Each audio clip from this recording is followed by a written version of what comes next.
Sa gitna ng matinding usapan sa showbiz, inilantad ni Ellen Adarna ang kanyang pagnanais na tapusin ang kanilang relasyon ni Derek Ramsey.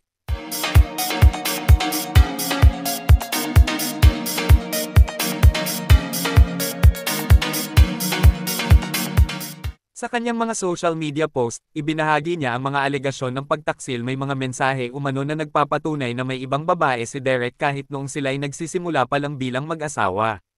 Ang kanyang pahayag ay nagbigay linaw sa matagal ng haka-hakan sa kanilang relasyon, lalo na't marami ang nagtatanong kung may problema silang mag-asawa.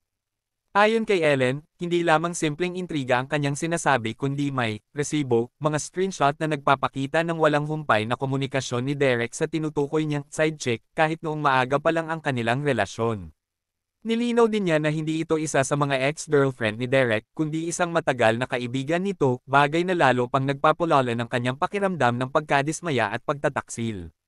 Dahil sa seryosong mga akusasyon na ito, sinabihan ni Ellen ang kanyang mga abogado na huwag munang isapubliko ang pangalan ng tinutukoy niyang babae para maiwasan ang posibleng legal na kaso. Ngunit sa kabila nito, determinadong makamit ni Ellen ang kanyang layunin, ang makapagtapos ng kanilang pagsasama sa paraang legal, sa pamamagitan ng annulment, kung kinakailangan. Samantala, patuloy na pinag-iisipan ni Ellen ang kanyang susunod na hakbang, kasabay ng plano niyang lumipat sa sarili niyang bahay dahil umano sa hindi na pagkakasundo nila ni Derek sa kasalukuyan.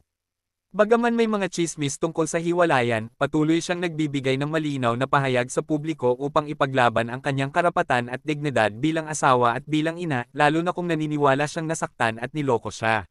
And this are chika for today mga ka-showbiz, sana nag-enjoy kayo.